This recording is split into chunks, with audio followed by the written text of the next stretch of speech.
Ya mungkin saya ingin ke Mas Owi terlebih dahulu. Meskipun memang P3 pastinya ini punya apa ya, ibaratnya basis yang cukup kuat karena merapat ke partai yang memang pemenang saat ini. Tapi mengingat masa waktu kampanye cuma 75 hari, ya memang tidak ada salah juga orang mengatakan ya jangan lama-lama usung cawapresnya seperti apa. Ya, meskipun diumumkan sekarang pendaftaran kan masih Oktober gitu. Jadi diumumkan sekarang sampai bulan Oktober itu kan ada sesuatu bisa terjadi.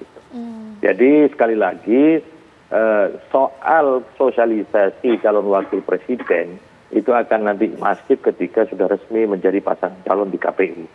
Nah kalau sekarang ya memang tidak bisa selama teman-teman di partai koalisi itu belum mendaftar ke KPU, semua calon-calon itu bisa sangat berubah, dan karena itulah nanti ketika setelah pendaftaran di KPU baru akan ketahuan termasuk pola pemenangan dan juga pola komunikasi kepada publik itu juga akan menentukan pasangan calon yang ada. Kalau hari ini masih terlalu dini. Baik. Bagaimana? DPS saja belum ada kok cawapres itu. Nah Mas Johan boleh tanggapi, iya sih memang kampanye singkat, tapi kan juga daftarnya juga masih lama, nggak bisa sekarang, bagaimana? Betul. Tadi beberapa kali disampaikan oleh Mas Ipang, kekuatan logistik. Kemudian tadi saya juga membahas tentang sisi waktu. Kalau tadi Mas Ipang bilang ada 5 kriteria yang dipertimbangkan, kami dalam Partai Demokrat selalu mempertimbangkan ada 3 hal yang kami bilang trisula. Koalisi, elektabilitas, logistik. Koalisi sudah terbentuk nih. 3 partai sudah terbentuk, PT 20% sudah tercapai. Kemudian elektabilitas. Nah, kalau elektabilitas kita kembali menanyakan, apakah cukup elektabilitas baca pres yang sekarang sudah diumumkan selalu kita dengung-dengungkan, terus bacawa presnya kapan mulai kita dengung-dengungkan nih? Bukan hanya dari sisi Demokrat, tapi tentunya Nasdem dan PKS juga berharap kalau ada bacawa pres sudah diumumkan, kita bisa sama-sama nih menggaungkan nama ini untuk meningkatkan elektabilitas sepasang, bukan hanya satu orang. Yang terakhir logistik, benar dikatakan, kita ada prinsip bahwa logistik tidak bisa memenangkan pertempuran, tapi pertempuran tanpa logistik tidak bisa menang. Artinya kalau waktunya ini juga agak lebih cepat, tidak last minute, paling tidak kantong-kantong logistik lebih terbuka. Kesempatan kita untuk bergerak lebih banyak. Dan jangan lupa, tadi sudah kita ingatkan bahwa waktu kampanye hanya 75 hari.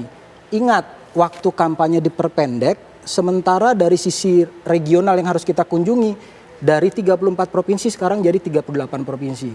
Hitungan dapil dari 80 jadi 84 dapil. Tentunya waktu ini sangat bermain untuk pasangan capres-cawapres sangat signifikan. Kalau Mas Saiful Huda seperti apa? Ya bagi PKB idealnya memang secepatnya deklarasi. Pasti akan dapat insentif publik yang lebih kuat.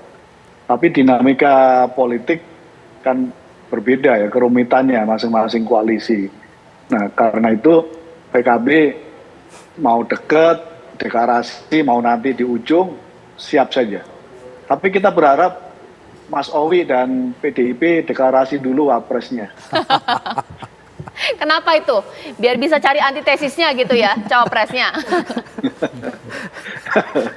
Ya saya kira pasti akan lebih seru dan akan mempercepat semua proses koalisi untuk menentukan siapa cawapresnya. Baik. Jadi ya kita acungin ini aja, kita apresiasi aja bagi koalisi yang secepatnya mendeklarasikan cawapresnya. Berarti ini bisa menandakan bahwa memang posisi cawapres ini menjadi sangat krusial untuk Pilpres 2024 karena memang elektabilitas dari capres-capres saat ini juga tidak ada yang lebih tinggi dari 30%. Bagaimana? Memang faktor cawapres merasa cawapres gitu. Jadi kunci kemenangan ini memang karena cawapresnya, karena memang elektabilitas dan popularitas akseptabilitasnya capres kita tidak ada melampaui angka psikologis 60%, Cak. Artinya cawapres menjadi kunci kemenangan. Oleh karena itu, kalau salah mengkalkulasi, salah menghitung ulang, tidak cermat, tergesa-gesa, tidak ada kontemplasi panjang, maka hanya bisa punya perahu partai politik, kemudian punya kandidat. Tapi perahunya menang sampai tujuan belum tentu. Nah ini yang harus menjadi tantangan bagi mereka. Ketika misalnya Demokrat membuat partai PKS dan Nasdem merasa terdesak, saya khawatirnya nanti Anies salah menggandeng cawapres. Nah, ketika Anies salah menggandeng cawapres karena kontemplasinya nggak panjang, maka itu kartu mati bagi Anies, mematikan langkah Anies. Makanya ini cawapres ini complicated, Cak. Kalau dulu Pak SBY milih cawapres Pak Budiono, itu itu bisa keinginan Pak SBY karena dengan sandal jepit pun jadi. Karena elektabilitasnya SBY leading sendiri, nggak ada yang naik. Nah, kalau sekarang itu kebutuhannya adalah kebutuhan menang. Nah, kalau kebutuhan menang misalnya Mas Ahy dipaksa. Mas Ahy elektabilitas secara keseluruhan oke, tapi ternyata Jawa adalah kunci. Jawa Tengah, Jawa Timur. Kalau kita cross step, kita breakdown elektabilitas Ahy di Jawa Timur misalnya. Itu masih Khofifah, itu yang membuat hari ini Nasdem masih puyeng gitu memikirkan ini. Karena Jawa Timur, Jawa Tengah itu harus dibuat berimbang. Kalau Jawa berimbang, maka potensi kemenangan Anies itu sudah di depan mata. Karena Anies itu sebarannya di Sumatera, Kalimantan, Sulawesi, walaupun tidak menang signifikan, tapi tingkat sebaran representasi sampling kemenangan itu besar, Cak. Ya. Tinggal Jawa Timur, Jawa Tengah. Nah, apakah AHY bisa meyakinkan ini bahwa beliau akan bisa memastikan apelasi kebutuhan kemenangan di kantong-kantong penentu tadi, terutama Jawa Tengah dan Jawa Timur. Nah, itu yang nggak mudah sebetulnya. Oke, nah sekarang saya mau tanya juga singkat-singkat ya, kalau bisa kurang dari 1 menit semuanya. Karena sudah ada keluar statement segera untuk deklarasi cawapres dari PKB sendiri, lantas respon dari Gerindra seperti apa? Akankah Juni atau Juli kita sudah dapat jawaban, bagaimana Mas Saiful Huda? Ya, sedang didiskusikan. Oke. Idealnya cepat, tapi kalau terlambat PKB tetap siap. Oke. Karena semua sudah kita hitung. Oke, kalau Mas Jovan seperti apa dari Demokrat? Direspon nggak? Bisa jadi cepat nggak ini? Ya, tentunya kami tetap ingin lebih cepat, lebih baik.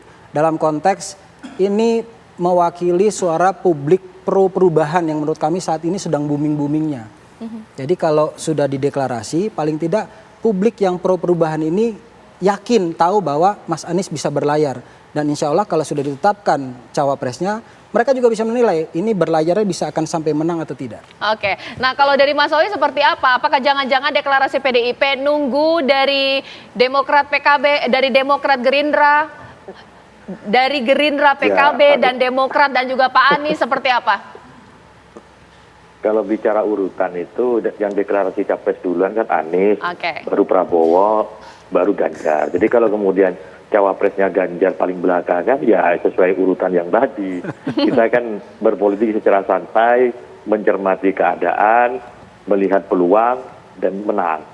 Baik, ya nanti kita tunggu lah ya bagaimana, apakah memang masih diulur-ulur lagi nih untuk mengusung nama cawapres, apakah jangan-jangan statement dari dua partai PKB bahkan juga Demokrat direspon cepat koalisi Juni kita dapat jawaban. Kita tunggu saja. Terima kasih Bapak-Bapak, ini menjadi akhir Apa Kabar Indonesia Malam. Saya Caca Anissa, selamat malam, sampai jumpa.